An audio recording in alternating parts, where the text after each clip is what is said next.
Welcome back. So 35 days from today, 5 weeks from today, the playoffs are starting.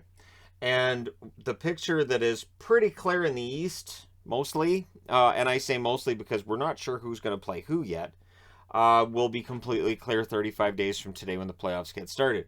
But over the next 32 days, which is when the regular season ends, we will see, we're going to see some movement. We're going to see a lot of games getting played.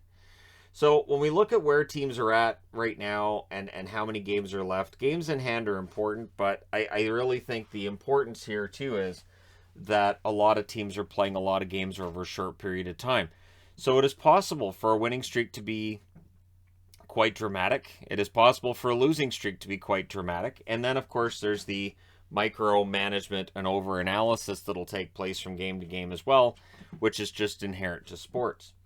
So right now, the Colorado Avalanche lead the West. They lead the league. They've played 66 games. They've got 98 points. Now, the only real threats to them for the President's Trophy, Florida have 94 points in 65 games. The Carolina Hurricanes, 93 points in 65 games for them. To me, Pittsburgh, 8 points back. It's a little bit unlikely that they would be able to catch them. And even at 5 points back, I don't know that Carolina could catch them either. But it's not done for the President's Trophy, but Colorado's right there. And I'm wearing a Colorado jersey, complete with Stanley Cup and all, the patch for the Stanley Cup and all that.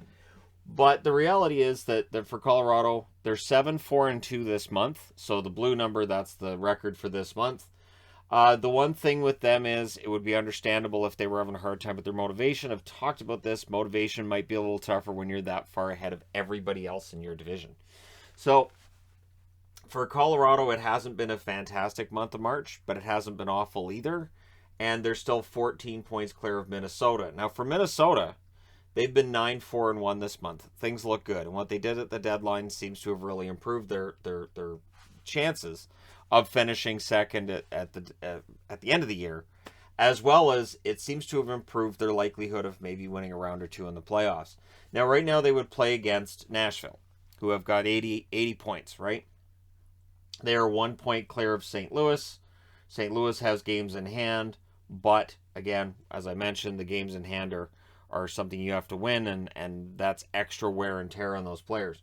Now, for the month of March, 8-5 is the record for the Nashville Predators.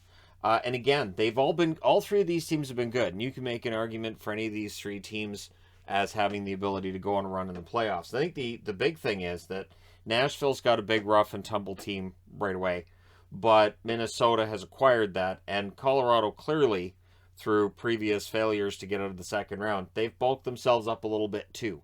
So this could be a very, very brutal set of three teams to have to play against in the playoffs, and we'll see which of the wild cards ends up playing Colorado, because right now it would be the Vegas Golden Knights, and that would be a rematch from the playoffs previous, and that could be a lot of fun.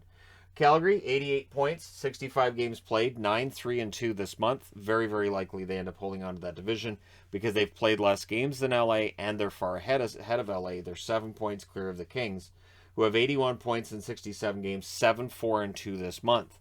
Now, for LA, just being above 500, that's good. And let's see, we've got 15 games left. They'll probably end up with about, I would say, 97 points if they're one game above 500 in those final 15 games. They should finish second, because that would mean that the Oilers would need 10 wins in their last 16 games.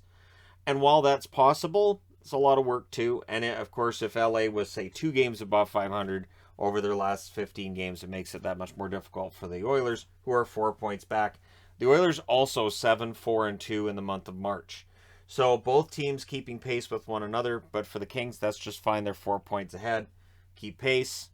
They stay second. The odds of them catching Calgary are long odds because, again, they've played 2 more games. They're 7 points back. We'll see if that changes over the next week or two. The St. Louis Blues are now in a wild card spot, and with 79 points in 64 games, their overall record is good, but this month they've not been. They're 3-6-3. So for the St. Louis Blues, it has been kind of a really, really rough month.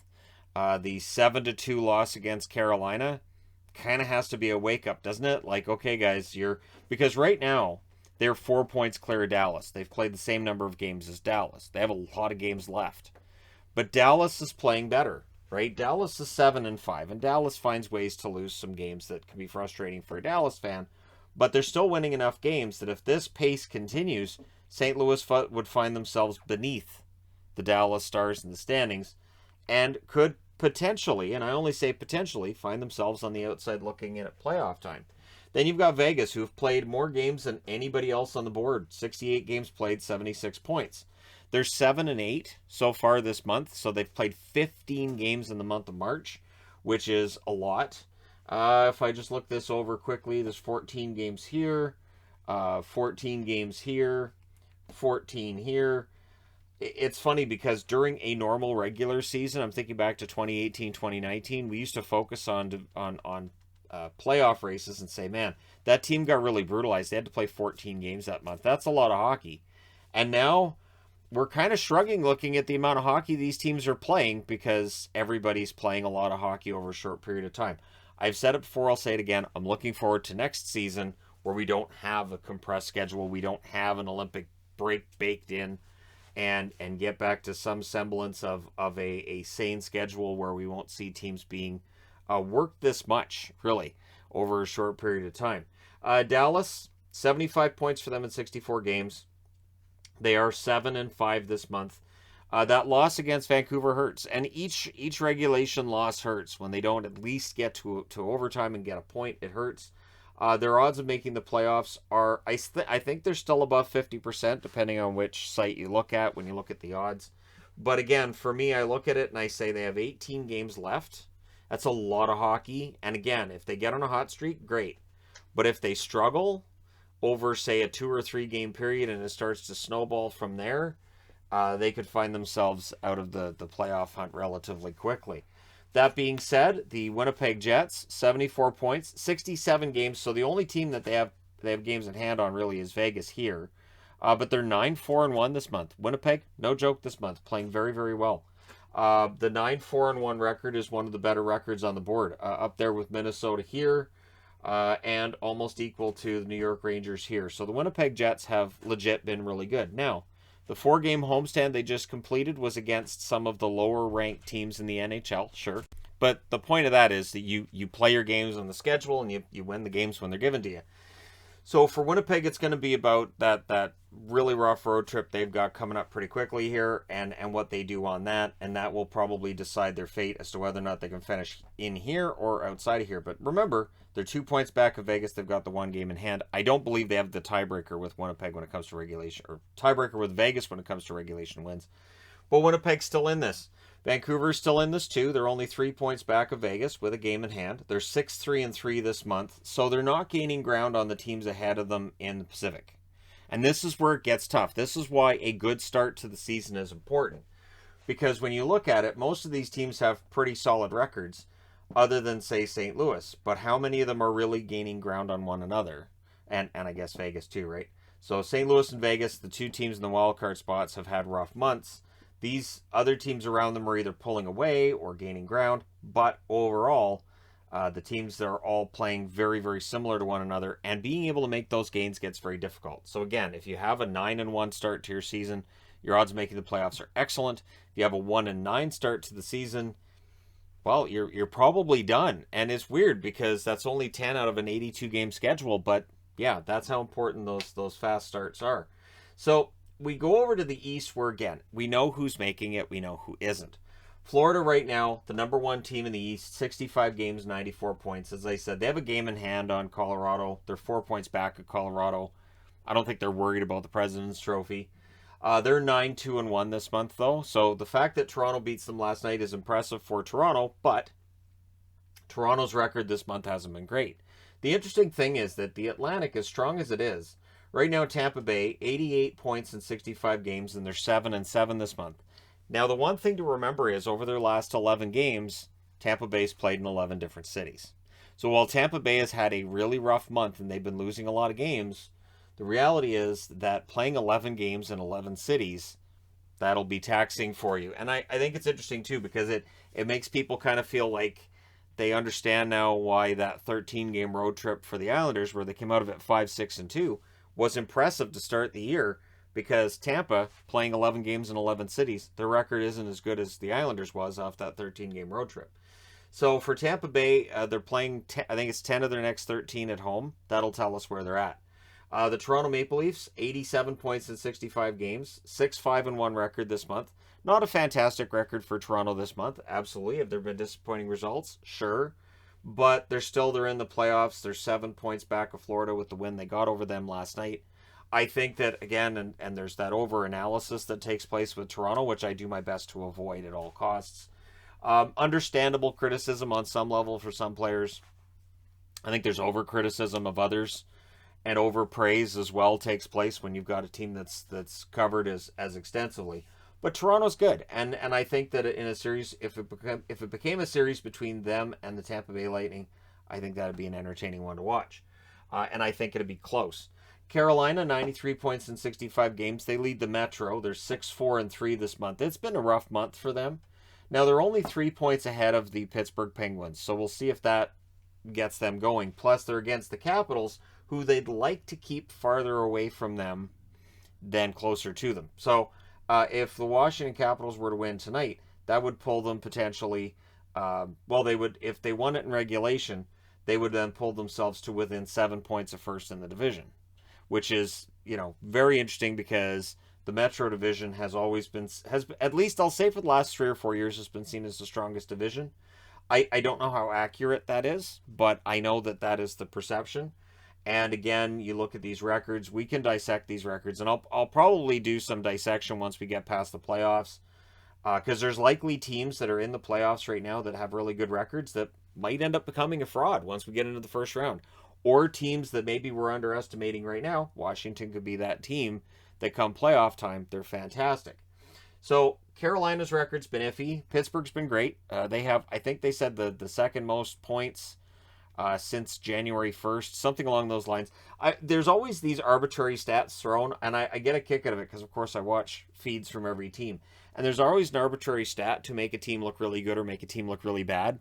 So if we only count the stats from the second period until the halfway through the third, they've had a very good game. Sometimes they get into that kind of minutia. If it's a bad team, you'll see that, like, well, at least they won the second period. And they had a decent third. They came up short, but hey, if they pick up what they did in the second period. So for Pittsburgh, 90 points, they're 3 points back at Carolina, but 7-3-2 this month. That is 16 points. On the Carolina side, they've had 15. So again, good month for Pittsburgh. They've gained 1 point during the month of March against the Carolina Hurricanes. New York Rangers, on the other hand, have pulled themselves back into contention, potentially within 9-4 month. Very good season overall. Very good month for them, as the New York Rangers look like they could be dangerous come playoff time. And yes, the New York Rangers points would put them first in the Pacific Division. We all know all the criticisms of the Pacific Division are out there. I think once the playoffs roll around, like if we get the Kings and the Oilers, I don't think people are going to be as concerned about the fact that both of their point totals are less than the Washington Capitals at that time. There will be some discussion on some level maybe, but once we get to playoff time, it's not nearly as talked about. The Boston Bruins and the Washington Capitals, both wildcard teams. What's interesting is look at their record and compare it to the records of the teams in wildcard spots in the West, where St. Louis is 3-6-3, Boston's 9-2-1. Where Vegas is 7-8, the Capitals are 9-2-1. And as I've said too, Boston's won 14 out of 17. These two wildcard teams are doing very well. So Boston's at 87 points overall, 65 games. They've got the same number of points as Toronto. Toronto has the tiebreak on them. Only 1 point back of Tampa. So it is possible still that Tampa ends up falling into a wild card spot. And your reward for winning the division is playing the two-time defending Stanley Cup champions. Yay. For Washington, a team that won the Cup in 2018, 9-2-1 this month. They've been very good. They've had some weaker opponents, but they've won those games. And that's the important thing, right? Is that you win those games and that you do as the best you can. And honestly, I think that in the East it's going to be a dogfight, but I think it will in the West as well. I don't think there's a bad team in the playoffs. And I know that people will point to Vegas and go, well, Vegas hasn't been good lately. True. Vegas has had a lot of guys out of the lineup. But if things continue to trend the way that they are, then one of these teams below the line will end up replacing them in a playoff spot. And as much as it looks like Vancouver might be capable of catching the Edmonton Oilers, really they've kept pace with one another. They're both 3 games above 500 this month. So Vancouver's just kept pace with the Oilers, again coming back to the argument that maybe the Canucks should have fired Travis Green sooner. And it is an interesting argument because we've seen now a lot of firings of coaches around the NHL, and both in Montreal and in Vancouver, it would appear that if they had made the change behind the bench sooner, it wouldn't have saved the season in Montreal, but it wouldn't have been this nightmarish. And also Cole Caulfield may very well have won the Calder. He still might. I'm not ruling him out. I'm just saying it might have been a better road for him had the change behind the bench been made sooner. But in Vancouver, I don't think you can argue that if they'd made the coaching change sooner, we wouldn't have seen them higher up than where they are. Vancouver wouldn't be below the playoff line. But that's definitely a discussion we'll have in the off season. And whatever the Canucks decide to do once this season's done, it'll be fascinating to see if they do find themselves in this position next year. Because the Pacific Division, whether it's weak or strong or however you want to argue about it, the reality is that we've got a pretty unpredictable line of teams here. The expectation was Vegas would win the division. I had the Oilers in second and Calgary in third, and it just all blew up from there. And I'm happy about that, honestly. As much as I enjoy making predictions before the season starts, I love to see that they're wrong. The way that I would put it is when you're going in to watch a movie, if you know exactly what's going to happen in every beat of a movie, and in the end it happens exactly the way you envision it, it's kind of a boring movie, isn't it? You're like, well, it's all kind of paint by numbers. So when the NHL season starts and I've made my prediction, and all the predictions end up to be completely false, or close to false, I'm actually happy about it because it's like, all right, so this turned out completely different. This will be fascinating. And then again, come playoff time, when I do predictions of who might win series, at times I might get upset when a team that I cheer for loses in the playoffs, but in the end, it's always entertaining to see who wins in the end and to see the unpredictability of it. So while I'm wearing Colorado, my pick to win the Stanley Cup right now it still would be Tampa. I still think Tampa probably finds a way to do it 3 times in a row. But 5 weeks from now, I'll make the official playoff prediction. I just keep it the same throughout the rest of the regular season. And then in the playoffs, I reserve the right to change my prediction once we're getting into the playoffs. Because over the next 5 weeks, some of these teams are going to heat up. Some of them are going to cool off. And we're going to get a really good idea of where they're at. So I'll do this every Monday. We'll take a look. And I won't just look at the records from the previous month or that month either. We'll look at something different. And then once we're a week out from the playoffs, maybe I'll look at an argument for and against each team winning the Stanley Cup. So let me know your thoughts in the comment section below as always. Don't forget to hit like and subscribe if you're browsing your way through. You just happened upon this video. Thank you guys so much for watching, for all your support. I will talk to you again soon.